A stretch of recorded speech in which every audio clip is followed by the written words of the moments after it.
तो let's begin the topic of PRP treatment in hair loss. PRP के बारे में काफ़ी लोगों को थोड़ा अवेयरनेस कम है।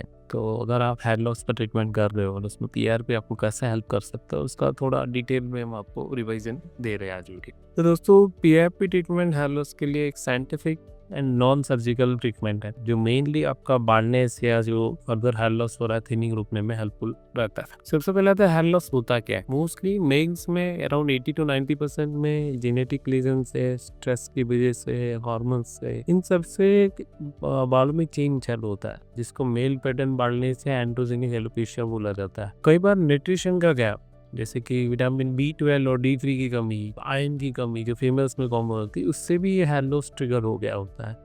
Lifestyle changes like stress, illness, PCOD जैसे फीमेल्स में हार्मोनल चेंजेस आ जाते हैं। आपका अगर बॉडी का हीट बढ़ गया होता है, मीन्स अल्टीमेटली बॉडी में हार्मोनल इम्बैलेंस हुआ होता है, तभी हीट बढ़ता है। तो इस सबसे एक प्रॉब्लम आता है कि जो बालों की जड़ें होती है वो मिनिचराइज होती जाती है। उनका ब्लड फ्लो, इन्फ्लामेशन वहाँ होने की वजह से कम होता जाता है कि अगर कोई जड़ों में ब्लड फ्लो कम जाएगा तो जो बालों के बनाने वाले मैन्युफैक्चरिंग यूनिट है वहाँ पे नरिशमेंट कम मिलेगा, वहाँ एनर्जी जो ऑक्सीजन के रूप में जाती है वो कम मिलेगी और उसकी वजह से बाल बनाने की प्रोसेस जो होती है, केराटिन नाम का जो प्रोटीन बनता है वो स्लोली बनेगा और डैमेज होता जाएगा। पीआरपी कैसे हेल्प करता है इसमें? सो एक ये नेचुरल सॉल्यूशन है। ये 100% आपके ओन ब्लड में से बनाया जाता है, किसी और के ब्लड में से नहीं बनता। नाम ही आपको सजेस्ट कर रहा है। प्लेटलेट नाम के सेल्स जो ब्लड में ज्यादा होते हैं उनसे रिच प्लेटलेट ज्यादा, वो ऐसा वाला प्लाज्मा ब्लड में से इसको फिल्टर आउट करते हैं और इसको इंजेक्ट करते हैं। तो concentrating high platelet count, platelet sales body में डॉक्टर का काम करते हैं, वो आपको बॉडी का रिपेयर और मैकेनिज्म देखते हैं। अपना जो ब्लड होता है उसमें 3 टाइप के सेल्स होते हैं। रेड सेल जो ऑक्सीजन कैरी करते हैं, पूरी बॉडी में सप्लाई करते हैं। व्हाइट सेल जो कि इम्यूनिटी का काम करते हैं, जो आपके रिपोर्ट्स में WBC करके लिख के आता है। रेड सेल RBC करके लिख के आता है। तीसरा प्लेटलेट काउंट जो कि डेंगू, टाइफॉइड, मलेरिया ऐसी कंडीशन में ज़्यादा जल्दी डाउन हो जाते हैं। ये प्लेटलेट काउंट से आपकी बॉडी में कहीं पे भी ब्लडिंग हो रहा तो वो स्टॉप होके क्लॉट हो जाता है, ब्लड खून जैसा वो चिपक गए, वहाँ पे ब्लीडिंग स्टॉप हो जाता है। धीरे धीरे वहाँ पे स्ट्रक्चर रेडी होता है। तो ये ग्रोथ फील्ड का काम भी करता है। प्लाज्मा में ग्रोथ के नरिशमेंट होते हैं, उसमें ग्रोथ फैक्टर प्लेटलेट में से आते हैं और नरिशमेंट प्लाज्मा से आ रहा है। तो प्लेटलेट हीलिंग का काम करेंगे, प्लाज्मा नरिशमेंट का काम करेंगे। अल्टीमेटली दोनों मिलके एक अच्छा ग्रोथ कॉकटेल बन जाता है। जैसे आप कहीं पे डॉक्टर के यहाँ एडमिट हो वीकनेस के लिए, तो डॉक्टर आपको इंजेक्शन देगा मल्टीविटामिन के, और आपका जो प्रॉब्लम होगा लाइक फ्रैक्चर हुआ और उसको हील करेगा, या आपका फीवर आया होगा उसको डाउन करेगा। तो ये दोनों काम साथ में हो जाते हैं। केमिकल फ्री है, कोई एक्सटर्नल ड्रग इसमें ऐड नहीं होती। तो ये नॉर्मल पीआरपी वो केमिकल फ्री है। आप कई बार हम इसमें एक्स्ट्रा विटामिन ऐड करते हैं like biotin, copper peptide, vitamin B complex. ये सारी जब ऐड होते हैं तो इसको बायोटीन पीआरपी भी बोला जाता है। पीआरपी हेल्प कैसे करता है? तो अल्टीमेटली एक ग्रोथ फील है, फर्टिलाइजर जैसा पौधे में हेल्प करता है वैसे ही वो हेल्प करता है। मोस्टली ये नरिशमेंट और उसका ब्लड सप्लाई जो है वो बढ़ा देता है। Increase blood supply means increase oxygen level, increase nourishment to the particular root.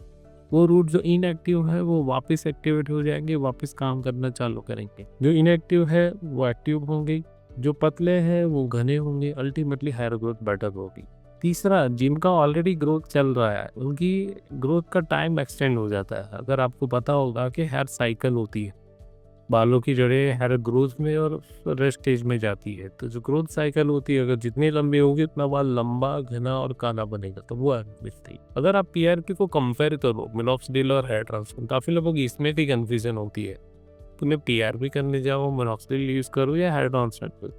तो दोस्तों ये डिपेंड करता है कि आपका लेवल ऑफ बाल्डनेस या लेवल ऑफ प्रॉब्लम कितना है। जैसे रूटीन हेयर फॉल बड़ा है, आपको शॉक लॉस हो गया है कोई बीमारियों के चलते या विटामिन C कमी की चलते, तो आप नरिशमेंट और मिनॉक्सिडिल या रेडेंसिल जैसे सीरम यूज कर सकते हो, जो आपको थोड़ा बहुत रिकवरी करेंगे और मेंटेन करने में हेल्प करेंगे। पर अगर वो फेड हो जाता है कि आपको मेडिसिन से फायदा नहीं हो रहा है, तो PRP is a best bet. Second, अगर आपको थिनिंग दिख रहा है, काफी एरिया में बाल ऐसे बाल फॉल नहीं हो रहा है, आपके बाल काफी एरिया में आप कंपेयर कर रहे हो पीछे के बाल के कंपैरिजन में, यहाँ के बालों का कैलिबर थिकनेस कम हो रहा है, उनकी लेंथ कम हो रही है, mean they are shrinking, then PRP से आप उनको रिवाइज करके रिस्टोर करके वापस पहले जैसे बना सकते हैं। अगर आपके बाल पैचेस ऑलरेडी आ चुके हैं, then don't try to go for PRPs directly, better to go for a hair transplant. ठीक है, अगर इसमें पीआरपी से आप इनएक्टिव फॉलिकल्स को एक्टिवेट करोगे, एकदम रुईदार एकदम बारीक बाल है जिनको विलस या मिनिचराइज हेयर बोलते हैं, तो अगर वैसे वाले बालों पे आप पीआरपी से रिजल्ट ला भी दोगे तो वो सस्टेनेबल नहीं रहेगा, वो हाई मेंटेनेंस में चला जाएगा, आपको बार बार पीआरपी का कॉस्ट आता रहेगा। ऐसे टाइम पे हेयर ट्रांसप्लांट करना ज्यादा बेटर इसीलिए। तो आपके लिए बेस्ट क्या है, उसका बेटर डिसीजन ट्राइकोस्कोपी करके इंस्ट्रूमेंट आता है, आप उससे लीजिए। ट्राइकोस्कोप नाम का एक इंस्ट्रूमेंट होता है, अगर आप उससे स्काल्प चेक करके फिर करते हैं तो वो बेटर वैल्यू आपको प्रोवाइड करेगा। डॉक्टर या डर्मेटोलॉजिस्ट उसको अच्छे से यूज करते हैं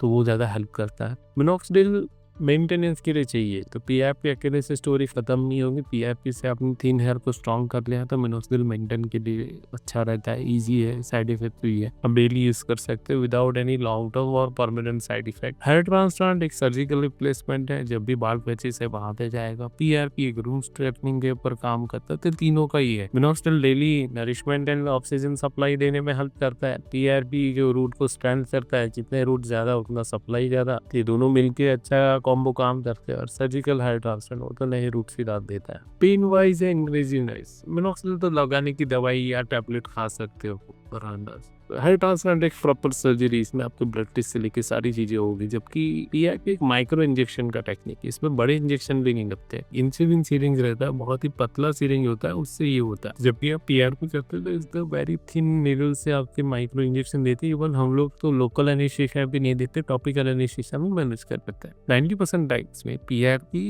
हेयर ट्रांसप्लांट के साथ मिनोक्सिडिल के साथ कंबाइन किया जाता है। मेरे यहाँ पर प्रोटोकॉल है कि हम जब भी हेयर ट्रांसप्लांट करते हैं 2 या 3 पीआरपी एग्जिस्टिंग हेयर के लिए हम रखने के लिए प्लान करते हैं। तो अगर पीआरपी बताऊं कि आइडियल कैंडिडेट पीआरपी का कौन है, तो सबसे ज़्यादा जिनका अभी जस्ट हेयर थिनिंग स्टार्ट हुआ है उनको बेटर रिजल्ट डेंसिटी वापस रिगेन करने के लिए। अगर आपका हेयर लॉस 6-8 महीने में 1 साल से हुआ है, उसको रिकवर करने में बाल्डनेस का स्टेज आपका ग्रेड 2 या 3 है, तो उसको रिवर्स 1 ग्रेड आप वापस लाने के लिए आप यूज़ कर सकते हैं। पोस्ट प्रेगनेंसी स्ट्रेस एक्सट्रीम, अगर आपको सडन टेम्पररी शॉक लॉस वाला हेयर लॉस हो रहा है तो वहाँ पे भी आपको पीआरपी से आप उसको स्टेबिलाईज कर सकते हैं। इसके टाइम पे मेडिसिन को बहुत टाइम लग जाता है और काफ़ी सारा वॉल्यूम बाय द टाइम, अगर आप 3-4 महीने ट्रीटमेंट में वेट करते जाओगे तो वॉल्यूम लॉस काफ़ी हो जाएगा। तो अचानक से अगर धड़ाधड़ बाल जा रहे हैं तो उसको सडन ब्रेक मारने के लिए आप यूज़ कर सकते हो। उसमें म्यूजियोथेरेपी भी हेल्पफुल रहता है, तो PRP mesotherapy better option for that area. Male pattern baldness definitely आपको बैलेंस आउट करने के लिए, बूस्टिंग के लिए आपको यूज करेगा। स्टेबिलिटी के लिए आप कुछ महीने में एक सेशन ले सकते हो, और हेयर ट्रांसप्लांट के रिजल्ट का हीलिंग एंड सर्वाइवल बढ़ाने के लिए भी आप यूज कर सकते हो। ये 4 मेन इंडिकेशन। कब नहीं करना है आपको पता है, वहाँ फॉलिकल्स है ही नहीं तो मत कीजिए। पर अगर आपकी बात कंप्लीटली नॉर्मल है, पूरे एरिया में सिर्फ रूटीन हेयर फॉल बढ़ रहा है, तो पीआरपी में जाने की जरूरत नहीं है। ये 2 कंडीशन ऐसी जहाँ पे आप अवॉइड कर सकते हो। पीआरपी में होता क्या है, कर क्या करता है, तो सबसे पहला जब अपना हाथ होता है वहाँ से, जैसे आप ब्लड टेस्ट देने जाते हैं तो वैसे ही आपका ब्लड कलेक्ट किया जाता है। 10 से 20 ml, 30 ml, 40 ml, depend upon protocol each clinic uses. उसके बाद वो एक मशीन होता है जिसमें सेंट्रीफ्यूगेशन फोर्स वाला एक चेम्बर होता है, जिसमें ब्लड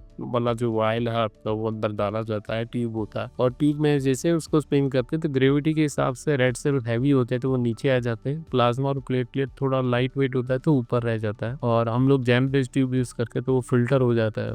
एग्जैक्ट 100% ब्लड के रेड सेल्स नीचे चले जाते हैं, प्लाज्मा पूरा फिल्टर प्लाज्मा बनता है जिसमें प्लेटलेट नाम के सेल्स होते हैं। तो स्पिन करते हैं 5 से 10 या 15 मिनट। जो बनता है येलो कलर का होता है, इसको लिक्विड गोल्ड भी बोला जाता है, एंटी एजिंग का सबसे बेस्ट मॉलिक्यूल है। तो we inject gently into the thinning areas of scalp. पूरा प्रोसीजर 45 to 60 मिनट्स तक में कंप्लीट हो जाता है। क्या पीआरपी पेनफुल है दोस्तों? जी नहीं दोस्तों, पीआरपी एकदम माइक्रो डिस्कम्फर्ट होता है। जब माइक्रो इंजेक्शन लगते हैं 30-40 सिरिंज लगती है, अगर 1 ml एक सिरिंज में भरा जाता है पीआरपी तो 10 से 15 बार में वो इंजेक्ट कर लिया जाता है। जब भी पीआरपी किया जाता है तो एक माइक्रो रंबिंग क्रीम या माइक्रो टॉपिकल एनेस्थीसिया का स्प्रे आता है, वो अब 1 से 2 बार हम लगाते हैं तो ताकि पेन का जो प्रॉब्लम है वो थोड़ा कम हो जाए। आपका पेन थ्रेशोल्ड बढ़ जाएगा, मीन्स आपको थोड़ा कम सेंसेशन फील होगा। फ्रंट एरिया में थोड़ा पेन ज्यादा होता है, क्राउन एरिया में पेन कम होता है। और माइक्रो सिरिंज जब मेरे यहाँ पे कोई भी डॉक्टर या स्टाफ या मैं करता हूँ तो हमें एकदम हमारे हाथ बहुत सॉफ्ट हो गए होते हैं कि मल्टीपल हेयर ट्रांसप्लांट करने के बाद हमें एक समझ में आ गया होता है ऐसे करने से पेन कम होता है। तीसरा, हम वाइब्रेशन डिवाइस यूज करते हैं, कोल्ड एनेस्थीसिया यूज करते हैं, तो वाइब्रेशन की वजह से भी हम पेन कम कर लेते हैं, उससे नंबिंग इफेक्ट थोड़ी और बेटर हो जाती है। और एक चीज है जीरो डाउन टाइम। पीआरपी करने के बाद घर पे आपको कुछ पेन नहीं होने वाला है, अगले दिन आपको कुछ ज़्यादा तकलीफ नहीं होने वाली। जब इंजेक्ट करते हैं और उसके आधे घंटे के लिए सब थोड़ा भारी लगता है, बाकी कुछ तकलीफ आपको नहीं होने वाली। You can directly easily drive your home by driving a 2 wheeler और 4 व्हीलर, और you can go work directly. PRP का शेड्यूल कैसे प्लान करें? एज पर माई रिकमेंडेशन, और मैंने आज तक 10 साल में जितने भी पीआरपी प्रोटोकॉल्स बनाए, तो डोंट गो टू अग्रेसिव। साल में आपको 8 से ज़्यादा पीआरपी कभी नहीं लेना है, वरना उसका नेगेटिव इम्पैक्ट चालू होगा। जी हाँ, पीआरपी का पॉजिटिव या नेगेटिव दोनों इम्पैक्ट होता है, तो ये डोज डिपेंडेंट है। आप जैसे पौधे को बहुत ज़्यादा फर्टिलाइजर का ओवरडोज नहीं करना चाहोगे, उससे भी पौधे की ग्रोथ में प्रॉब्लम आएगा, वो रस जाएगा। वैसे ही पीआरपी भी एक ग्रोथ फील्ड है, आप बहुत ज़्यादा ग्रोथ इंसिस्ट नहीं कर सकते। आइडियल ड्यूरेशन है आपकी जो भी मेडिकल ट्रीटमेंट चालू होता है उसके 7 to 15 डेज में आप पहला सेशन दीजिए। मोस्टली पहले महीने में एक सेशन, फिर दूसरे महीने में एक सेशन, 4 वीक का मिनिमम गैप रखिए। रेयरली हम 3 वीक का गैप रखते हैं, और थोड़ा एक आध वीक आगे पीछे होता है तो चल जाता है, पर मोस्टली 1 वीक मीन्स 4 वीक का गैप इज आइडियल। पहले 3 से 4 सेशन आप मंथली ले सकते हैं, जिसको हम लोडिंग डोज या एक्टिव ट्रीटमेंट बोलते हैं। यहाँ पे आपके इनएक्टिव फॉलिकल्स एक्टिवेट होंगे, आपके थिन हेयर्स थिकनेस गेन करना चालू होंगे, थोड़ी डेंसिटी वाइज बेटर होने लगेगा, और फर्दर हेयर लॉस जो हो रहा होगा, जो ग्रोथ साइकिल बाल छोड़ रहा है, जो इनएक्टिवेशन की ओर जा रहा है, वो वापस रीएक्टिवेट होके सेटल हो जाएंगे। उसके बाद आप सेशंस का ड्यूरेशन बढ़ा सकते हैं। तो आइडियल स्ट्रेटेजी हम लोग 8 महीने में 5 पीआरपी प्रेफर करते हैं। पहले 3 PRP monthly, man 4th PRP आपका 5th मंथ में, और 6th पीआरपी आपका 7th या 8th मंथ में हम आइडियली बोलते हैं। तो ये हमने देखा है, ये ऑप्टिमम, ना ज़्यादा खर्चा आएगा पीआरपी का, ना ज़्यादा सेशन लेने पड़ेंगे, और ओवरऑल रिजल्ट अच्छे आएंगे। पीआरपी के रिजल्ट कब दिखना चालू होते हैं, ये भी एक थोड़ा इंटरेस्टिंग है।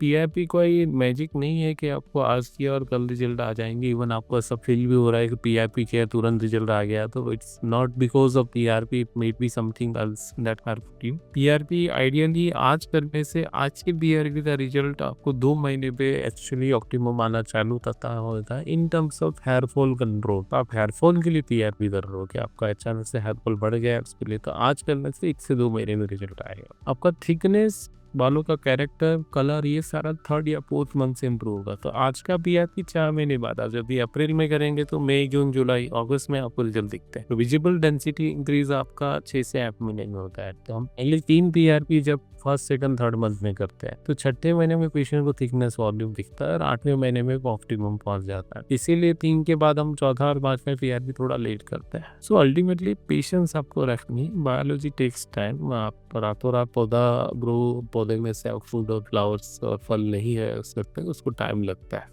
तो रियलिस्टिक एक्सपेक्टेशन रखिए। Thicker haves increase in density, not 100% but percentage wise at least 20-30% आपको एक मिनिमम एक्सपेक्टेशन रखनी थी। रिजेक्ट आपके एज के हिसाब से भी डिपेंड करता है। लाइक अगर कोई 25 पे ग्रेड 3 बालनेस में पीआरपी करता है, 40 पे करता है, तो दोनों में डिफरेंस आएगा। 40 वाले में इतना रिजल्ट नहीं आएगा, उनका स्टेम सेल्स कम हो गए होंगे। जो पीआरपी जिस पेपर काम करने वाला वो चीज़ें अगर ज़्यादा डैमेज हो चुकी है, तो उसकी कैपेसिटी कम हो गई है, then we will not able to do it। like इससे आप 65 वाट का चार्जर से आप समझ लो कि कोई डिवाइस चार्ज करे, पर उसकी बैटरी कैपेसिटी अभी 100% नहीं रही, 50% ही रही, तो वो चार्ज तो फास्ट करेगा, पर उसका कैपेसिटी 50% का, तो 50% का रिजल्ट मिलेगा। सिमिलर भी है। तो डिपेंडिंग अपॉन आपके एज, आपके बालनेस का स्टेज रिजल्ट अलग अलग आएगा। अल्टीमेटली पीआरपी कोई जवाब नहीं है, कोई परमानेंट सॉल्यूशन नहीं है। It's a maintenance thing which is helpful whenever required, whenever the medicine don't help you। Baldness is a permanent solution, but it also has some terms and conditions। PRP ideally safe है, तो आपको safest procedure अगर आप body बालनेस के लिए करनी है, तो PRP comes on the number 1 thing. Since आपका ओन ब्लड है, कोई allergy reaction, long term side effect नहीं, थोड़ा रेडनेस, थोड़ा हेडेडनेस, थोड़ा हल्का सा पेन ड्यूरिंग इंजेक्शन, ये कॉमन साइड इफेक्ट्स हैं। रेयर साइड इफेक्ट्स में यहाँ पे स्वेलिंग फॉरहेड पे आता है, जो पहले पायरोजन फ्री ट्यूब्स नहीं मिलते थे तब ज़्यादा होता था, अभी नहीं मिलता। टेक्नोलॉजी अच्छी हो गई, अच्छे सेंटर से करवाओगे तो रेयर साइड इफेक्ट आने का कोई चांस नहीं है। हम लोग जो है यूएस एफडीए अप्रूव्ड गाइडलाइंस के हिसाब से पीआरपी स्टार्ट करते हैं। उसका मशीन, उसका क्लीनिंग, उसका स्टरीलाइजेशन, ब्लड कलेक्शन, सारा स्टैंडर्ड यंग होता है, कैसोपी ड्रिवन होता है, तो रिजल्ट अच्छे आते हैं। कुछ मिथ्स है, पीआरपी इंस्टेंट रिजल्ट देते हैं, जी नहीं दोस्तों। मिनिमम 3 से 4 महीना आप विजिबल ग्रोथ के लिए पकड़ो। ज़्यादा पेन होता है नहीं, माइक्रो सिरिंज से इवन फीमेल्स को भी कंफर्टेबली अच्छे से पीआरपी जम करके ले पाए। एक सेशन से फायदा होना चालू हो जाएगा नहीं, एटलीस्ट आप पहला सेशन कर रहे हो तो 2 महीना वेट करना पड़ेगा। आइडियल भी जैसे जिम आप 1 महीना करके छोड़ नहीं सकते, 3 महीना एटलीस्ट करना चाहिए सिर्फ विजिबल इनपुट के लिए। सेम टीआरपी में भी आप मल्टीपल सेशंस नीडेड। कुछ basic after care like exercise कब कर सकते हो, हेयर वॉश कब कर सकते हो, ट्रांसप्लांट के साथ कैसे कंबाइन करें। दोस्तों अगर आप 24 घंटे आपको पीआरपी के बाद हो सके तो आपको हेयर वॉश अवॉइड करना है, स्पेशली शैम्पू से, बिकॉज स्काल्प में अभी वो प्लाज्मा गया है। अगर आप ज़्यादा मसाज मूवमेंट्स करोगे, हेड मूवमेंट्स, तो वो पीआरपी वहाँ से स्काल्प की जगह पे ब्लड सर्कुलेशन में पहुंच जाएगा। सेम गोज पर एक्सरसाइज, स्वेटिंग, जिम थोड़ा एटलीस्ट 24 आवर्स अवॉइड करना है। पानी से धोना एक 12 घंटे के बाद वॉश कर सकते हो, पर gently, not too much. Helmet avoid करना है। तो ये बेसिक क्या है, जब भी आप पीआरपी कर रहे हो ट्रांसप्लांट के बाद तो एटलीस्ट 1 महीने का गैप रखना है। अब डे ऑफ सर्जरी आप पीआरपी कर सकते हो, 7 दिन पहले कर सकते हो। एक बार सर्जरी हो गई तो एटलीस्ट 15 to 20 डेज तक पीआरपी आइडियली अवॉइड करते हैं। तो दोस्तों starting hair journey at our clinic पर अर्बन का क्लिनिक हमारा पिंपले ग्रो में है, एफसी रोड में है, बाकी अदर मध्य ब्रांच इन दूसरे स्टेट्स में भी है। You can come at any center, have your diagnosis properly checked, and then go for a proper tailor-made plan and get best result. I hope दोस्तों ये वीडियो आपके लिए अच्छा रहा और ऐसे ही और वीडियो हम लाते रहेंगे। Stay connected with us। मिलते हैं नेक्स्ट वीडियो में। धन्यवाद।